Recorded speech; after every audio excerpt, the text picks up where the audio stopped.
Theology, the judge of all human knowledge. I appreciate how grandiose the title sounds. I believe I suggested it, but in any case, it is extremely appropriate for this topic, for this talk. But it's also really not that surprising that theology should be in this position of judging all human knowledge. Theology is the understanding of faith. And the idea that faith is greater than any purely human knowledge is really simple boilerplate for the Christian.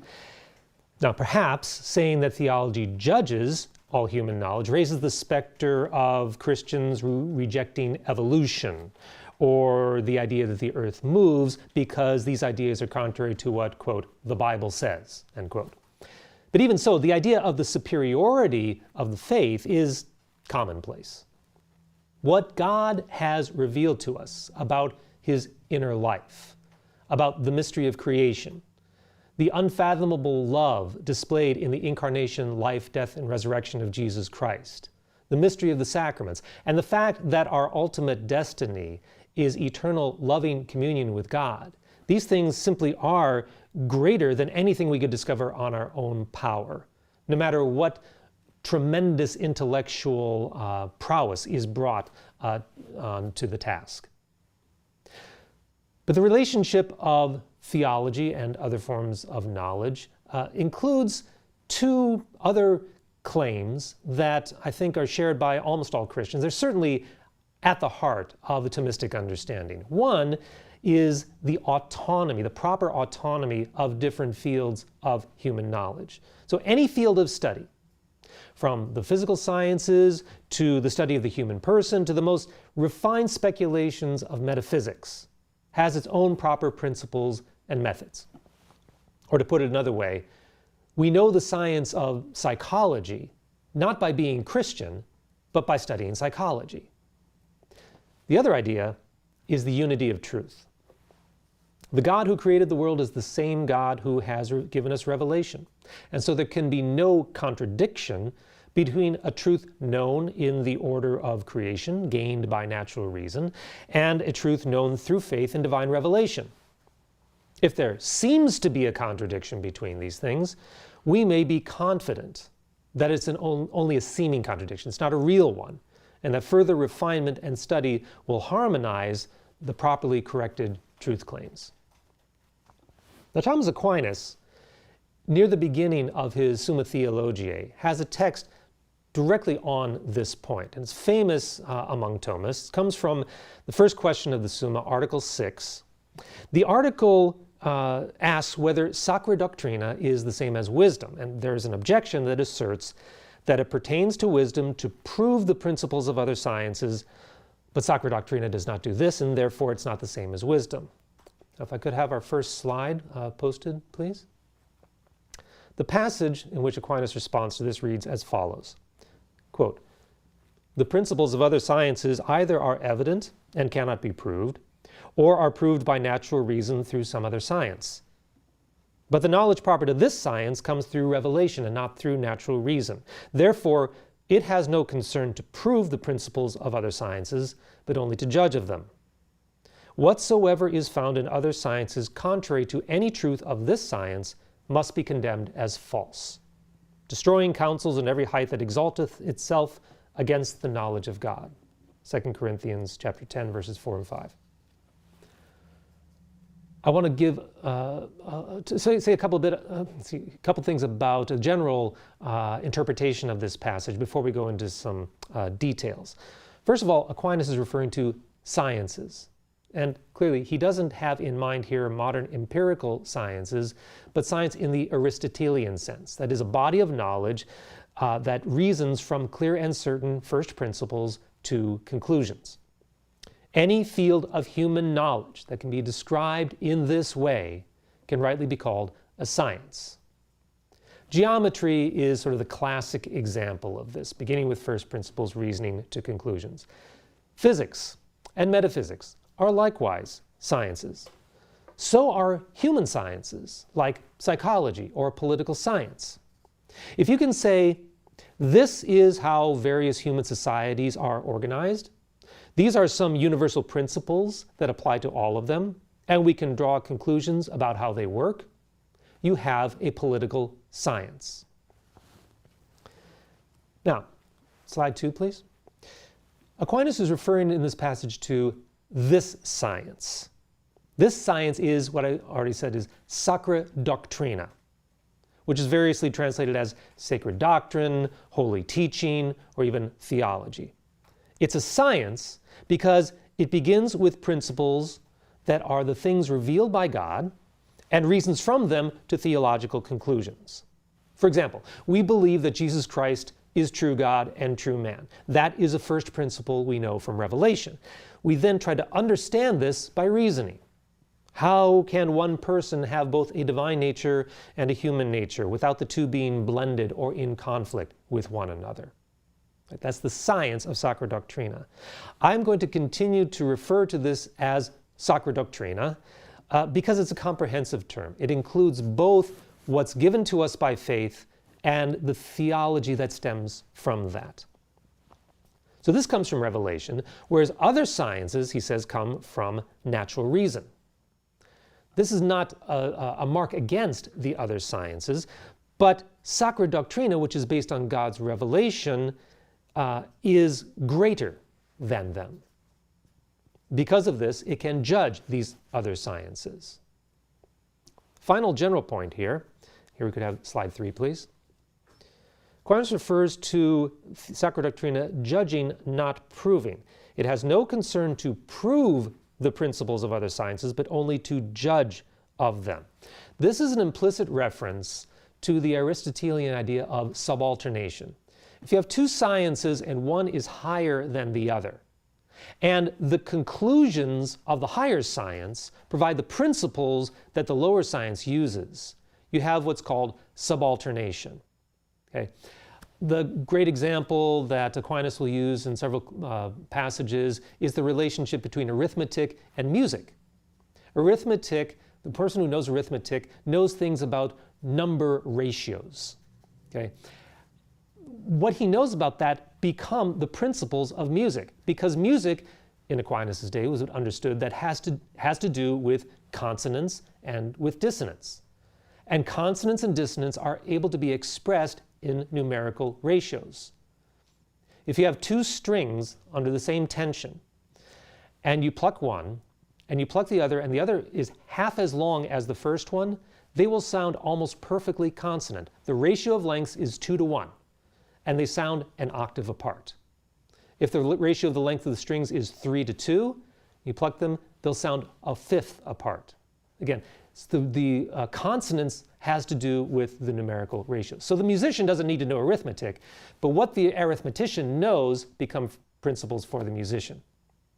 Aquinas applies this to Sacra Doctrina as a subalternated, as a lower science, when he says that it takes its principles from what he calls the knowledge of God and the blessed.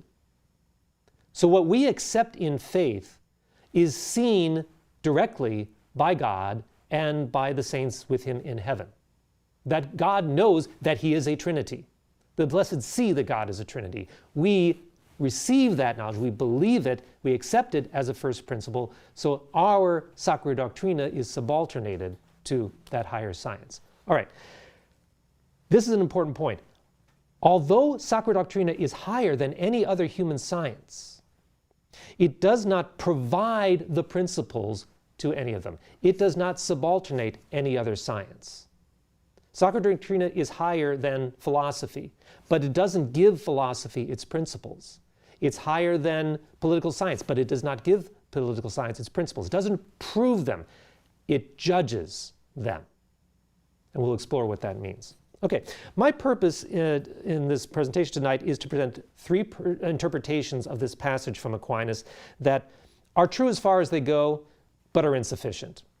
And then I'm going to offer my own interpretation. And I hope that what I say will provoke some comments and questions that will help us to unpack what this looks like in practice. Okay, the first insufficient interpretation is essentially that the claims of what we know in Sacra Doctrina trumps other truth claims. Slide 4, please. This is probably the most common interpretation of this passage, and it focuses on the last sentence. Whatsoever is found in other sciences, contrary to any truth of this science, must be condemned as false. In other words, there are things that the Christian can judge to be false simply because they contradict something that's known in faith. In Aquinas' day, a great example of this was the question of the eternity of the world. Someone who follows Aristotelian natural philosophy will conclude that the universe is eternal. But the Christian knows this is not the case. The Christian knows that the universe is created, that God is eternal, but that the universe was created in time. It had a beginning. For Aquinas, the Christian is certainly right, and therefore can claim that any philosophy that insists that the universe is eternal is wrong. A very obvious instance of this that we find commonly adduced in our day has to do with the permissibility, or rather the impermissibility, of abortion or euthanasia. The Christian judges these to be wrong simply because they are violations of the commandment, thou shalt not murder. If philosophical ethics or political science or any other science claims that abortion or euthanasia are morally acceptable, the Christian can legitimately declare that that science, as so construed, is wrong. Right? Now, Aquinas certainly thinks, that one can make these judgments. And he says as much in various other passages. But I think as an interpretation of the passage we're looking at, it's insufficient. Slide 5, please. Just a reminder, this passage is talking about a science. A science requires intellectual work. It's a process of reasoning from principles to conclusions. And what I've just described as examples of judging another science doesn't really require intellectual work. All it requires is that we say, here's a truth claim that Sacra Doctrina makes, here's a truth claim that another science makes, and say, okay, the one that Sacra Doctrina makes must be true and the other one false, if there's a conflict between them. That's fine, but it doesn't require any real thinking through of Sacra Doctrina. Okay. A second reason that I think it's insufficient is that the kinds of examples I'm talking about concern conclusions, right? But Aquinas in this passage is talking about judgment concerning principles. Natural philosophy doesn't regard the eternity of the universe as a principle, but as a conclusion. Philosophical ethics doesn't take the permissibility of euthanasia as a principle, but reasons to it as a conclusion. It seems to me this reveals a very startling thing about what Aquinas is claiming here. A science takes its character from its principles, for they are its foundation. We expect that the practitioners of a given science will argue with one another, sometimes ad nauseum, about what are the proper conclusions within that science, but they're supposed to agree on its foundation, on its nature, its principles. Okay? Sacra Doctrina does not prove the principles of other sciences. They are not derivative from it, but it can judge of them, which means it belongs to Sacra Doctrina to judge the very nature of other sciences. Put it this way, it's one thing for me as a theologian to say to a philosopher, well, you may be an expert in philosophy, but if you say X, I will tell you that that can't be right, because X contradicts something that belongs to the faith. It's quite another thing for me as a theologian to say, I'm going to tell you what philosophy is. I'm going to make judgments about the very principles of philosophy.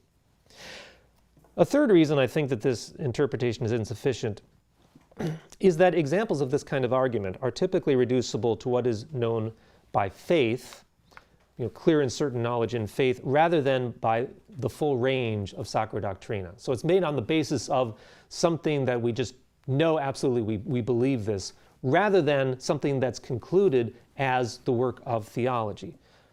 A current lively example of this has to do with whether it's ethical to use a vaccine that required at some point in its development the use of cell lines that were derived from a decades-old abortion. Now, we can know as a principle from Sacra Doctrina that abortion is intrinsically evil. We can also know as a principle that one can never commit an act that is intrinsically evil, no matter what good may come out of it. This does not, however, give us sufficient grounds to judge this ethical question, because what we need to understand is the relationship between that decades-old act of abortion and the present act of developing a vaccine or receiving a vaccine. Now, I don't mean to suggest that it's a difficult question. As a matter of fact, I think it's relatively simple, and quite a number of Catholic ethicists have pointed this out. But the point is that one has to appeal to more than just the clear principles of Sacra Doctrina. One has to think through the moral theological conclusions that follow from them. Okay. Aquinas is saying that judgment belongs to Sacra Doctrina, not just the principles of Sacra Doctrina, that is, the articles of faith, insofar as we can show that some theological conclusion properly flows from what God has revealed, we are justified in making a judgment about the claims of another science on that basis. Now, that judgment may be clearer and more certain if we're appealing to something that's directly revealed by God, but we can also have the same phenomenon of judging on the basis of theological conclusions. It's still warranted to do that. Okay, I want to move on to a second interpretation of this passage. This was suggested by Pope John Paul II in his encyclical Fides et Ratio. And it's really offered as a possible resolution to the Christian philosophy debate of the 20th century. Slide 6, please.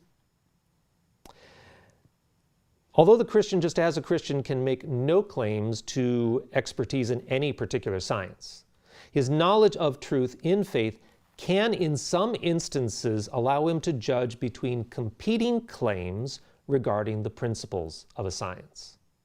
Okay, so being a Christian doesn't mean that I know what, excuse me, what biology or,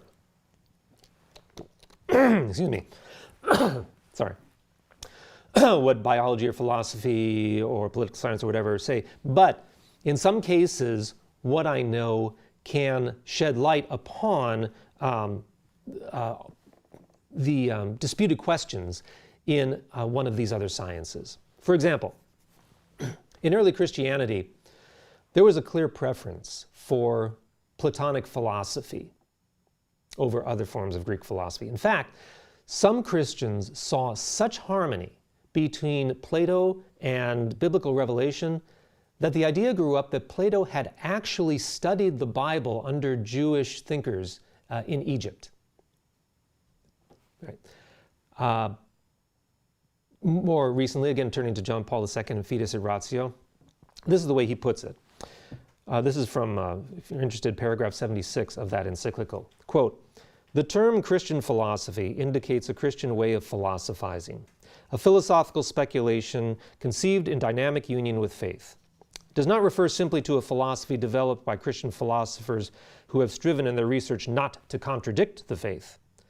The term Christian philosophy," this is the key part, "the term Christian philosophy includes those important developments of philosophical thinking which would not have happened without the direct or indirect contribution of Christian faith." End quote. The Pope goes on to give some examples of this. For example, philosophy can know in its own right that we are contingent creatures. We don't explain our own existence. Our existence requires a cause. So philosophy without faith can postulate that there must be a first cause.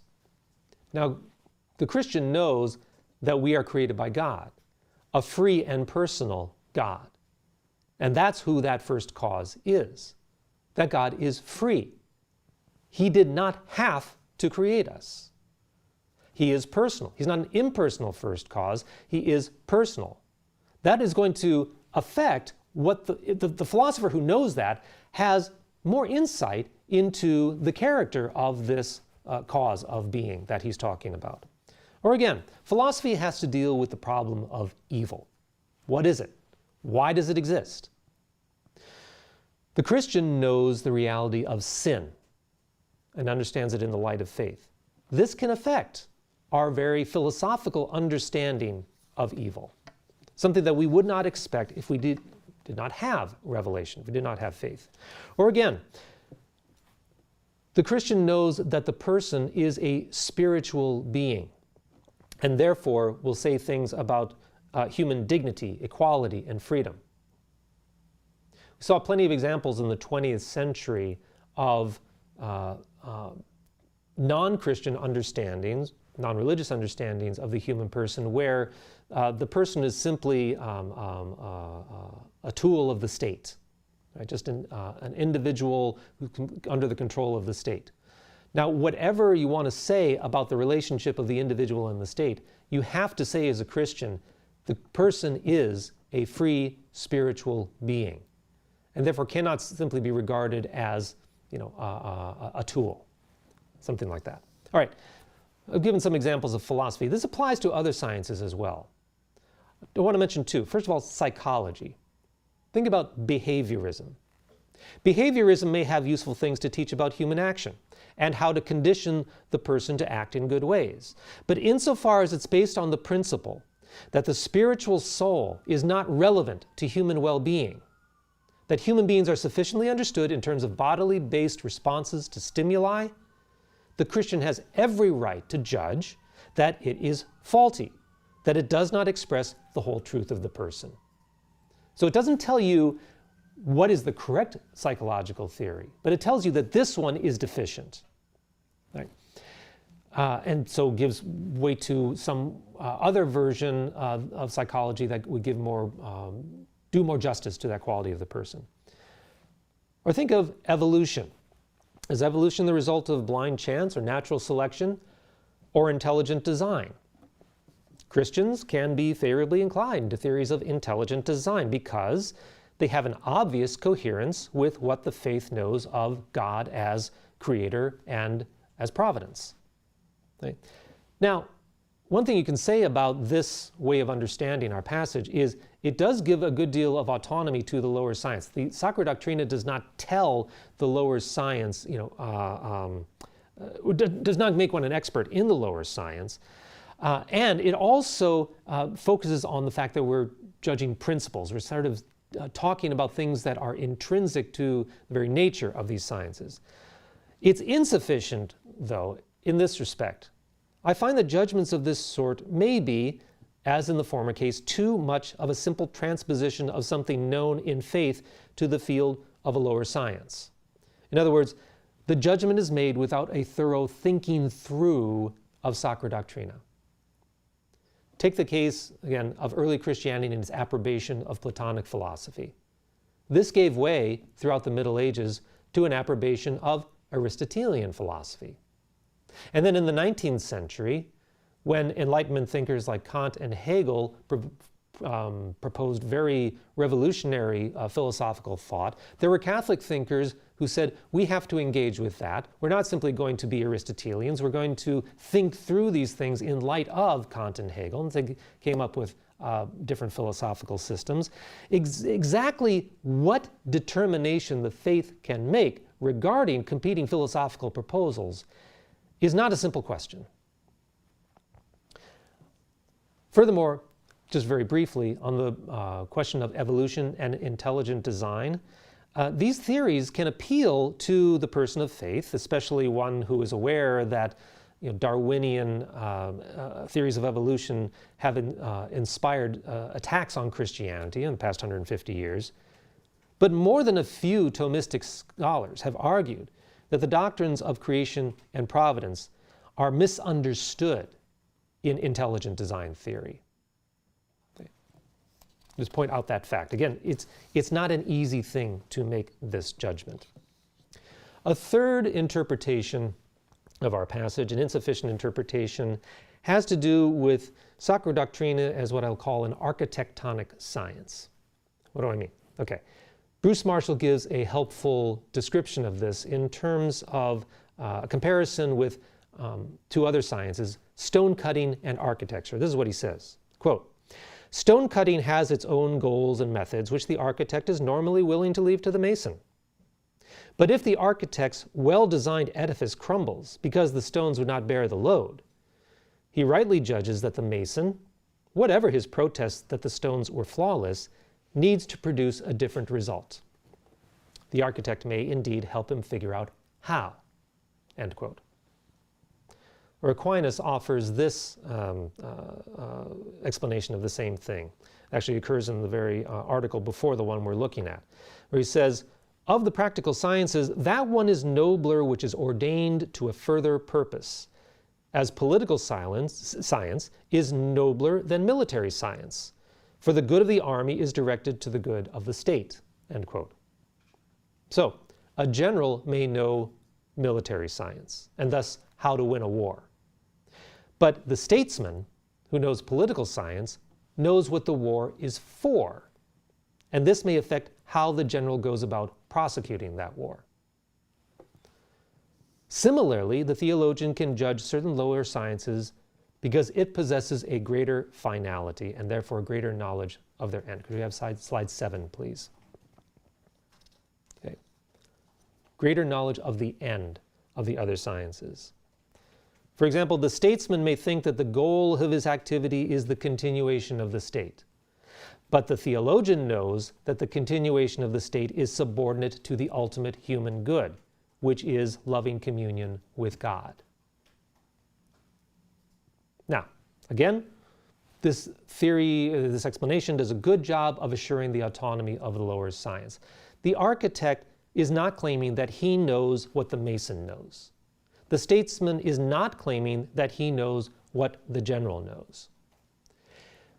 When we're dealing with practical sciences, the purpose of this science is to lead to this science. Okay? It is for something else. This is a very helpful explanation. And so, insofar as theology judges practical sciences, this is a useful way of understanding it. It doesn't say anything, though, about the relationship of theology and speculative sciences. What does it mean for theology to judge metaphysics, or mathematics, or microbiology? We can't explain it in this way. And I could go into this further, but there is no indication in our text that Aquinas is restricting what he's saying to theology in comparison to practical sciences. He really seems to be including speculative sciences as well. Let me give a little summary of what we've accomplished so far. To know Sacra Doctrina is not to know any other science. One becomes a psychologist by studying psychology. One becomes an economist by studying economics. One becomes a microbiologist by studying microbiology. Nevertheless, Sacra Doctrina stands above other sciences and can make judgments about their claims, not only their conclusions, but even their principles. And the person who is best suited to engage in this judgment is not the person of simple faith, who grasps what God has revealed, who sees those principles, but the person who has thought deeply about the ramifications of the faith, the theologian, the one who's done the work of theology. So the situation we're trying to envisage here is one in which both Sacra Doctrina and another science are given their due, and in which Sacra Doctrina has a decisive influence on the very structure of the other science, without that science deriving its principles from Sacra Doctrina. I'm going to suggest that a general way to formulate this is that the theologian judges another science by seeing how what he knows in theology illuminates the very thing the other science is talking about.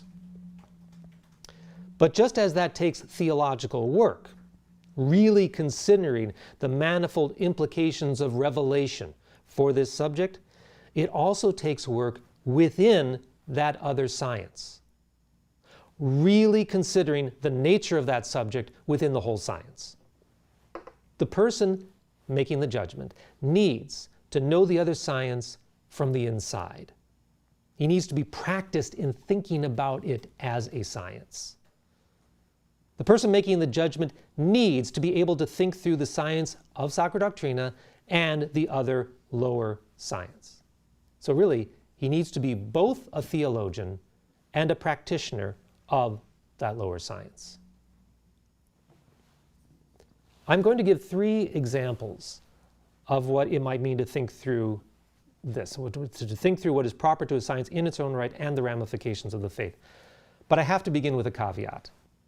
If I'm correct in this interpretation of Aquinas, what you need is knowledge of Sacra Doctrina and knowledge of another science. Now, as a theologian, I have some expertise in the former.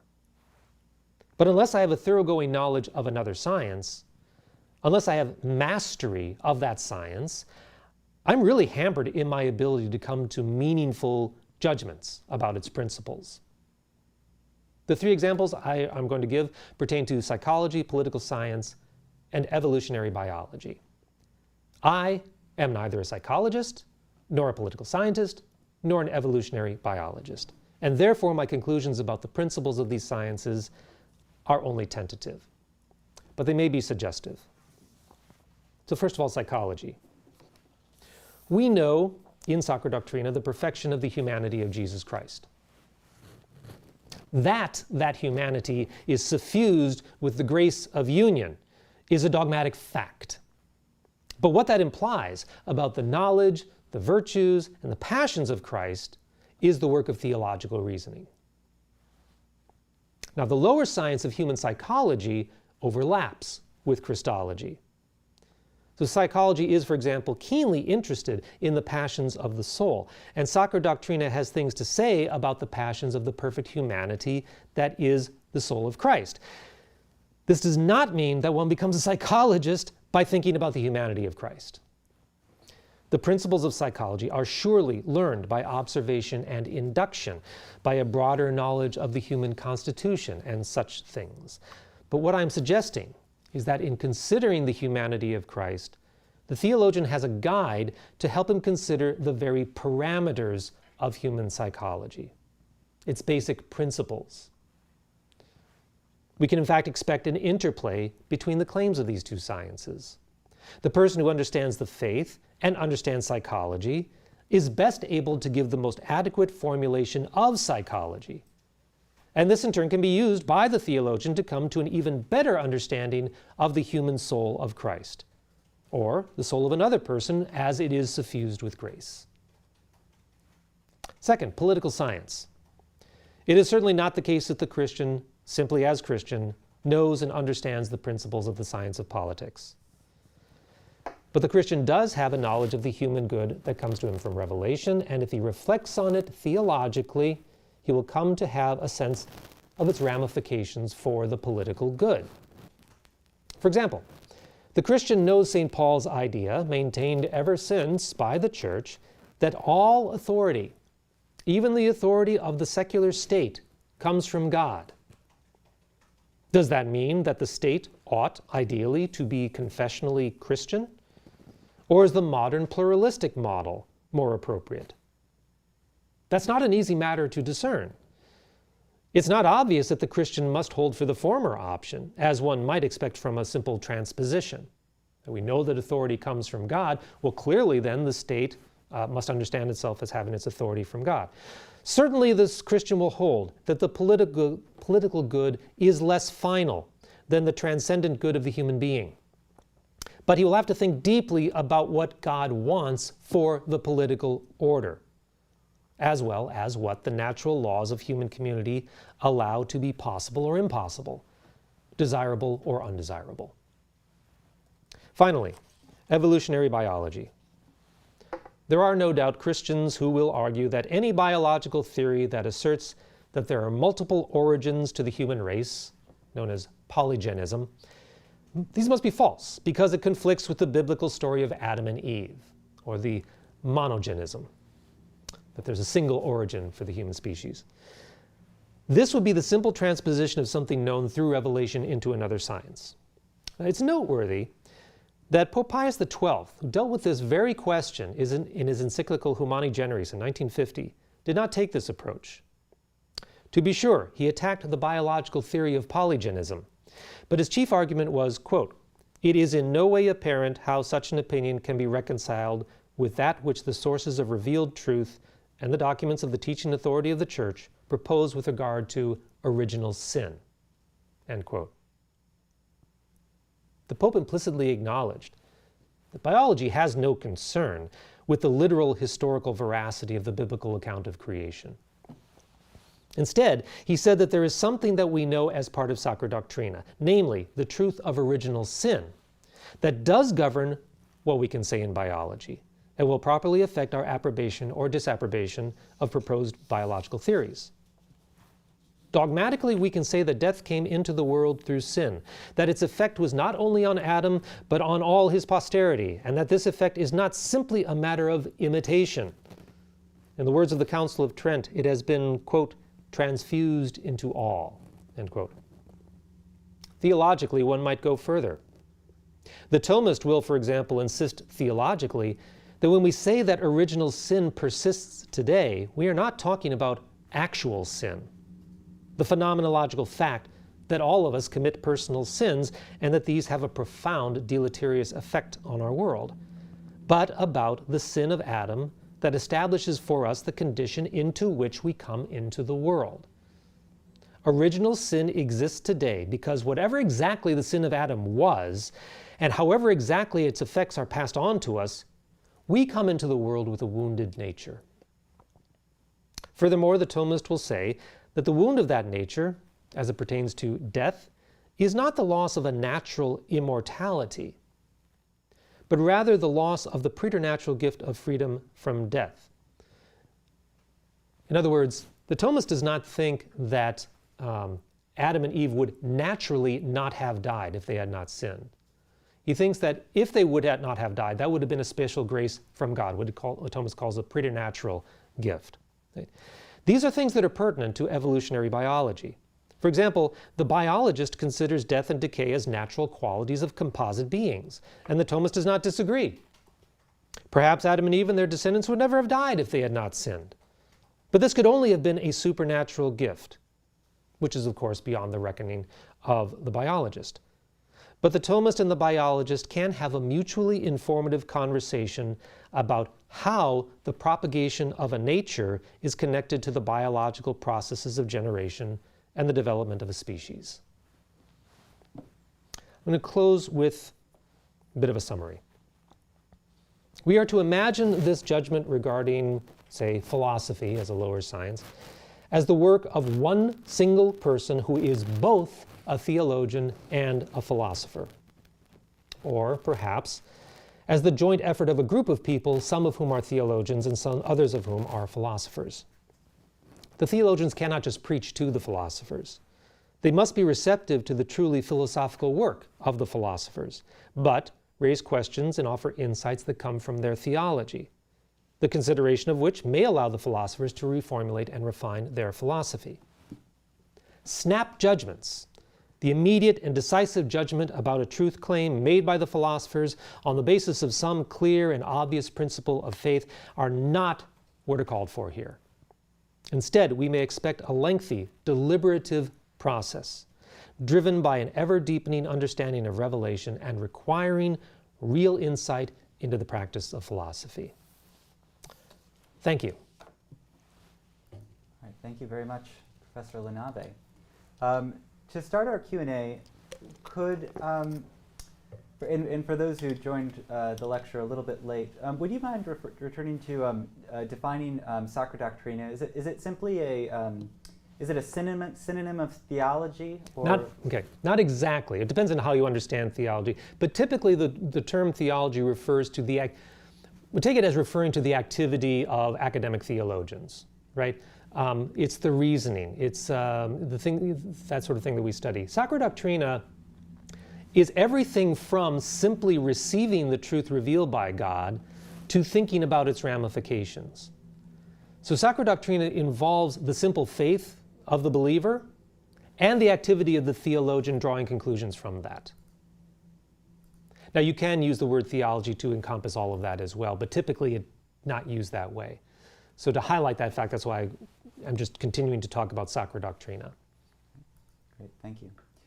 All right, Joey Diaz from YouTube asks, what is the role of theology in the guiding of lower sciences in our current day? Specifically, is there room to limit or expand the study of a lower science based on findings in theology?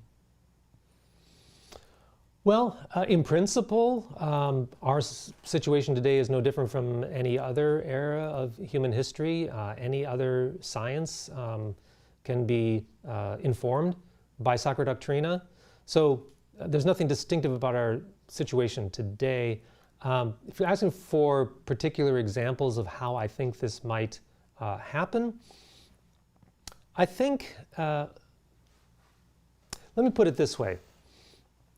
There can be a tendency, and this is something we saw in the Thomistic world sort of throughout the 20th century, there can be a tendency to give such weight to the autonomy of philosophy that theology seems to be a very, very separate discipline and not really able to encroach upon philosophy at all. So if you import anything you know in theology, you're all of a sudden doing theology, you're no longer doing philosophy.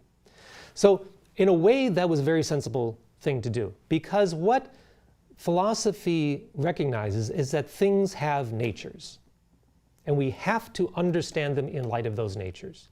If we want to have political science, we really need to know what are the laws that govern human community. I don't talk about the man-made laws, I'm talking about the natural laws that govern human community. So what's the nature of the political community? What can we say about that? But having said that, can theology expand our understanding? Possibly, because it could manifest something about human community that we wouldn't get just by looking at the nature of that community. There were a number of people some years ago who wanted to talk a good deal about political discourse and the civilization of love.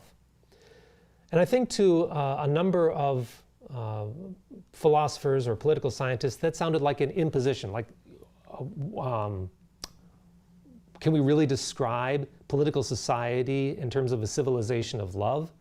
That sounds great, but it doesn't seem to really be paying attention to what the political community is. But I don't think it was a kind of pie-in-the-sky idealism on the part of these people. They were saying that really God reveals to us something about the nature of human community. Perhaps that is through the church, through the extraordinary reality of a single body of Christ that is created by the gift of grace. That is what the church is. Maybe that can teach us something about the very nature of human community. But you can't get around the hard work of thinking through the nature of political community as well. I think I'll leave it at that. Great, thank you. Joe from YouTube, Joe Moynihan from YouTube asks, can Dr. LaNave speak of this talk's conclusion in relation to a robust interpretation of dignitatis humanae, as well as to ecumenism and interreligious dialogue?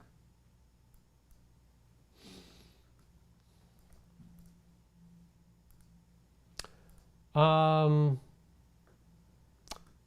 way I understand that question, and I would invite Joe to send in a further comment if I'm not getting this right, but the examples I give of ecumenism, interreligious dialogue, and dignitatis humanae suggest to me that, okay, what all of those endeavors or documents are based on is a recognition of the truth that is in the other, and that we, though we claim a full knowledge of the truth, need to be hesitant about imposing that upon others.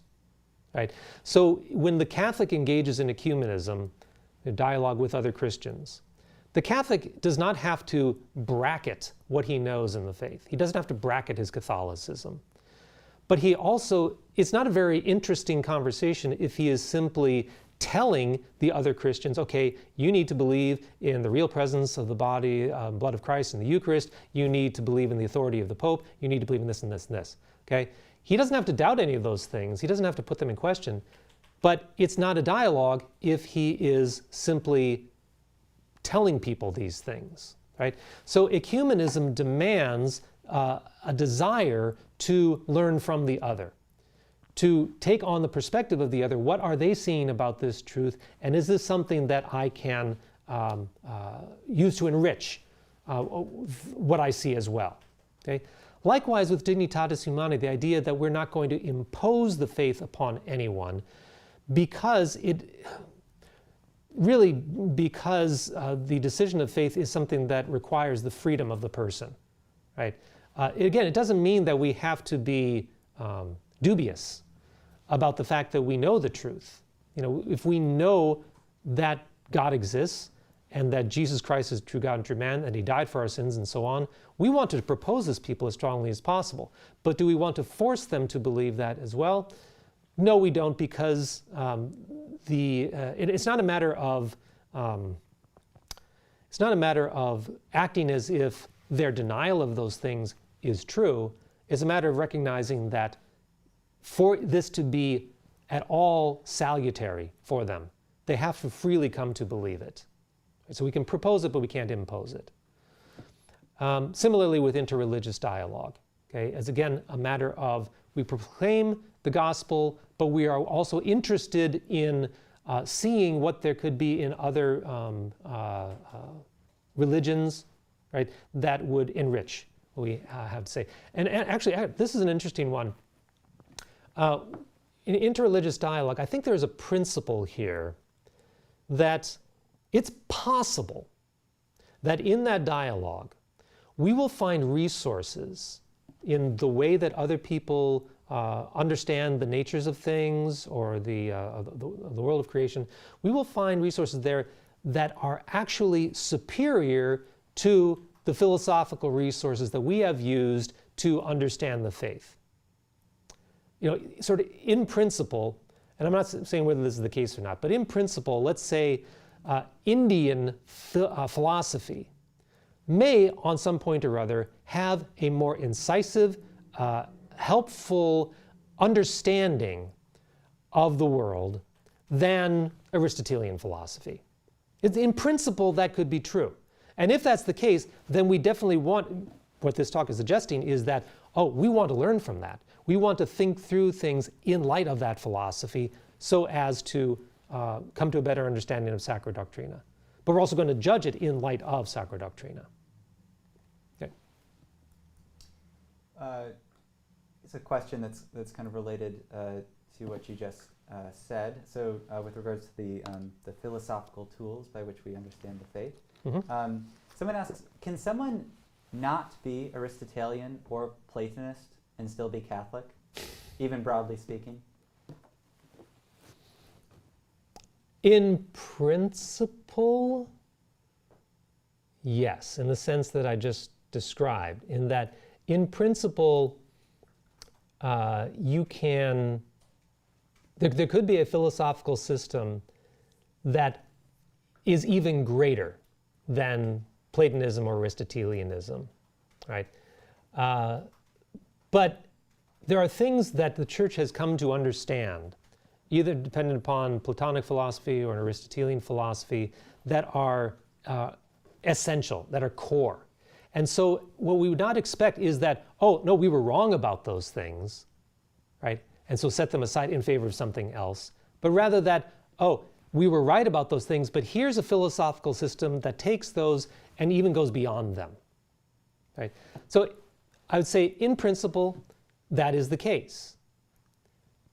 However, I think there's also something to be said for the idea of the providential appearance work of philosophy in history. So I don't think it's an accident that the church started thinking about the faith in light of these philosophies. There's something essentially true about them. So I think typically what you're going to find is that, I think G.K. Chesterton puts it this way in his book on Aquinas. He said Aquinas realized that when Christ rose from the dead, Aristotle would rise as well. If you just give that line to somebody, it seems a little bit shocking. But what he's saying is that there are certain true things in Aristotelian philosophy, things that are perfectly coherent with what we know in the faith, and therefore we will always know these things to be true. Great, thank you. And that was Clay McDermott from YouTube who asked that question. Our next question comes from Marilyn on Zoom.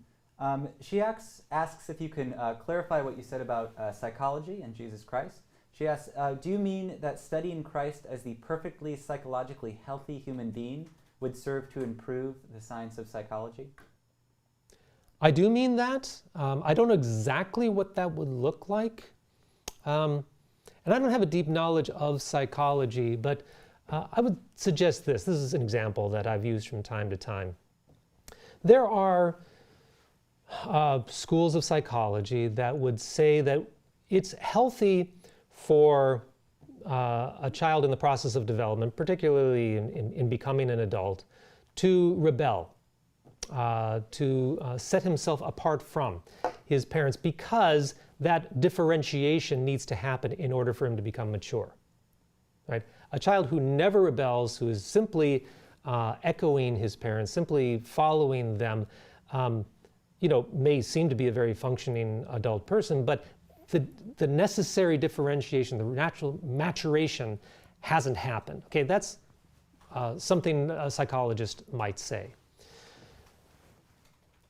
It seems to me that if you impose that into the understanding of the faith, you're left with a situation in which there's got to be some opposition between the human will of Christ and his divine will, or between the will of Christ and the will of the Father. And that the theologian is going to look at with puzzlement, or simply reject, because it is not a particularly healthy thought. Right? What we know is that there is perfect harmony between the divine will and the human will in Christ. They're different, but they are perfectly harmonized. Now, does that mean that the only healthy human being is one that mimics that perfect harmony? I wouldn't say that, but I think it changes our view of that point about maturation through differentiation. I think it's an essential thing to consider in looking at that. I don't know how helpful that example is, but I do think it speaks to the point. Paul from Zoom asks, he says that we accept as a fact that we have different paradigms in sciences, and there are multiple competing philosophical systems. How many theologies could be out there? Is there a competition of theories, ideas in such a science? Could we imagine progress in such a science? So maybe a way of distilling this question: is there one right way of doing theology? And is that Thomism? Yes. Okay. Now, a serious answer to that is that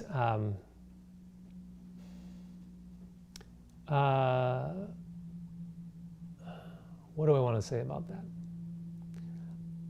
I would say, as a Catholic, I'm aware that the Church has raised up certain theological thinkers to extraordinary heights. It said these people are just supremely valuable for understanding the faith. That doesn't mean that everything they said is true, but everyone can read and follow these people fruitfully. It identifies various doctors of the Church. And among those are some who were definitely engaged in the science of theology. From my reading of theology, I'd say that, and I don't think there's real dispute about this, there are 2 or 3 figures in the theological tradition that stand above the others: Thomas Aquinas, Augustine, and possibly Bonaventure is a third. Now, my specialty is in Bonaventure, so that's an interesting conversation about whether he really should be included in that list or not. But let's just leave it with Aquinas and Augustine. The Church regards them as extraordinary teachers of the faith and in harmony with one another. Now, you will get arguments between a Thomist and an Augustinian about various points in theology, right? So the Church certainly regards this as a permissible theological diversity. But in holding them up to such a height, it's kind of saying that not every proposed theological school should be seen as on that level. If you want to say that, for example, the theology of St. Ambrose is, St. Ambrose or Alcuin is of extraordinary value. I think what you would want to say is that we should try to examine how that can contribute to what we already know in the very full theology of Aquinas and Augustine. Right? So can there be multiple theologies? Yes. The effort should be, as much as possible, to see them in light of each other, to see the ways they enrich each other. I don't think there's any problem in comparing them. And not every theological school can even make a claim to climbing to that height. Another question from YouTube. This is from Rory. He says, some modern philosophers are opposed to Christianity and biblical teaching. Is it possible to integrate theological truth, the truths of the personal God, and those who think they have overcome him, like the enlightened idea of waking up from the sleep of faith, or Hegel's claim that religion is merely a step to the greater knowledge of philosophy, absolute knowing? So can we synthesize Christianity and modern philosophy? There have been profound attempts to do this. I mentioned efforts in the 19th century. Now, these didn't necessarily receive a real favorable hearing on the part of the church. I'm thinking about Georg Hermes and his attempt to think through philosophy in a Kantian way, but as a faithful Catholic. That would be one example. Or Anton Günther trying to do the same thing with Hegel. Both of these, there were significant aspects of both these attempts that were condemned by the church. So it doesn't seem like it's necessarily a profitable way to go. But there have since been very, very interesting Christian Catholic thinkers who are really trying to use Kant or Hegel. My own theological advisor when I got my master's degree, Cyril O'Regan, teaches now at University of Notre Dame, has done a tremendous amount of work on a Christian understanding related to Hegel. Okay, so I am not going to dismiss such efforts. I can't myself. I don't have the knowledge to speak very incisively about what can and cannot be done. There are things about the Enlightenment move in theology that make it in philosophy, that make it very difficult to think through the faith with that tool, right? But there are interesting ways of trying to do that. I hope that's not punting the question, but. All right, I think we have time for one more question. Is there a sense in which philosophy judges all human knowledge and the other special sciences, such as biology, chemistry, political science, psychology? Does philosophy have the power to judge in a way that's similar to theology? Thank you for the question. Yes and no. And I'll actually read a section of the paper that I left out in the interest of time, but it addresses precisely this point. Because Aquinas himself makes a kind of comparison with what Sacra Doctrina does and what metaphysics does. And the grounds for the comparison are interesting. Metaphysics is a speculative science. It does not subalternate any other science, but it's higher than any other philosophical science. There are a variety of texts in Aquinas that talk about the relationship of metaphysics and other sciences. Metaphysics is said to explain the principles of natural science, or the common notions used by all sciences, or it declares the truth of first principles. It bestows principles in other sciences and judges those sciences in light of their ultimate first principles. I would summarize Aquinas' teaching on this point as follows. I apologize, I'm simply reading here because I like the way I put this. Demonstration takes place by way of both proper principles and common notions. And since metaphysics is the most universal of the sciences, it can certainly be regarded as the source of the common notions that the sciences use, though not of their proper principles. And since metaphysics considers these things most directly and manifests them most clearly, One could say that metaphysics exercises a regulative role over the other sciences.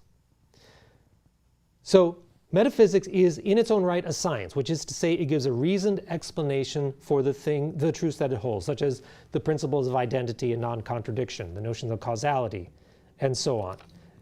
This is similar to what Sacra Doctrina does. So what they both do in that way is they manifest, being at this higher science, they manifest the truth that's contained in the lower sciences. Aquinas specifically says that metaphysics does this with respect to other philosophical disciplines. I think it's helpful to see that Sacra Doctrina can be said to do the same thing about other lower sciences. Take the example I use of psychology. Sacra Doctrina knows the humanity of Christ and the passions of the soul of Christ and so on, and that manifests, that illuminates the particular thing that psychology wants to talk about, which is the human psyche. Okay? You don't prove anything about the human psyche from Sacra Doctrina, but what you are looking at is more manifest, more illuminated in Sacra Doctrina. Very similar with what metaphysics does with respect to other sciences, philosophical sciences.